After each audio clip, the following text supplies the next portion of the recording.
ఈ ప్రాంత అభివృద్ధికి ఏం చేశాం, ఇక్కడ ఉన్నటువంటి ప్రజల కష్టాలను ఏ విధంగా తీర్చాం, అవి కదా. ఎంతసేపు మీరు చేసింది అంటే ఎక్కడ స్థలం కనపడితే అక్కడ కబ్జా. మొన్ననే ఒక వ్యక్తి రాజకీయ సన్యాసం తీసుకున్నాడు.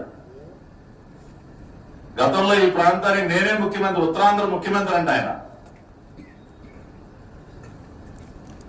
ఆయనకు ఆయనే ప్రకటించేసుకుని సొంత కుమార్తె పేరుతో 1,00,000 గజాలు ఆయన చేసినటువంటి భూ కబ్జాలు. ఇవాళ మా మూర్తి యాదవ్ అని లేరు, ఆయన కూడా పాపం పెద్ద ఎత్తున పోరాడారు దానిపైన.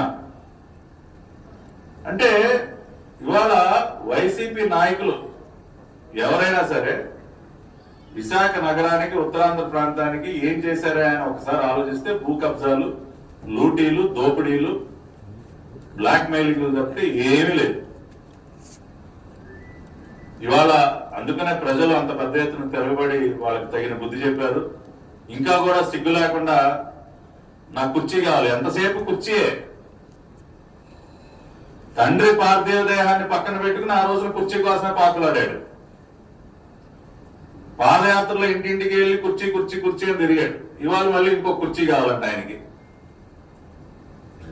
సో ఈ విధంగా పరిస్థితులు ఉన్నాయి. ఏదేమైనా గతం అయిపోయింది. ప్రజలు ఇవ్వాల్సినటువంటి తీర్పు ఇచ్చేశారు. ఇవాళ జీవీఎంసీ పరిధిలో ఖచ్చితంగా ఇంకా విశాఖ నగరం అనేది ఒక వరల్డ్ క్లాస్ సిటీగా, ప్రపంచ స్థాయిలో అనేక మహానగరాలకి ఉన్నటువంటి ఇన్ఫ్రాస్ట్రక్చర్ ఏ విధంగా ఉంటుందో ఆ రకమైనటువంటి ఇన్ఫ్రాస్ట్రక్చర్ ఇక్కడ క్రియేట్ చేయడానికి ఈ ప్రభుత్వం చిత్తశుద్ధితో ఉంది. మాకు సంబంధించి మేము sustainable waste management solutions, latest technologies, ఇందాకే చెప్పాను నేను, డ్రోన్స్ కూడా మనం ఉపయోగించి శానిటేషన్ సర్వేకి విశాఖ నగరంలో డ్రోన్స్ వినియోగించడానికి ఒక పైలట్ చేయాలని చెప్పి కూడా ఇక్కడ అధికారులు చెప్పడం జరిగింది. వారు కూడా తక్షణమే దాన్ని ముందుకు తీసుకెళ్తామని చెప్పారు. అట్లా లేటెస్ట్ టెక్నాలజీస్ ను కూడా వినియోగించుకుంటాం.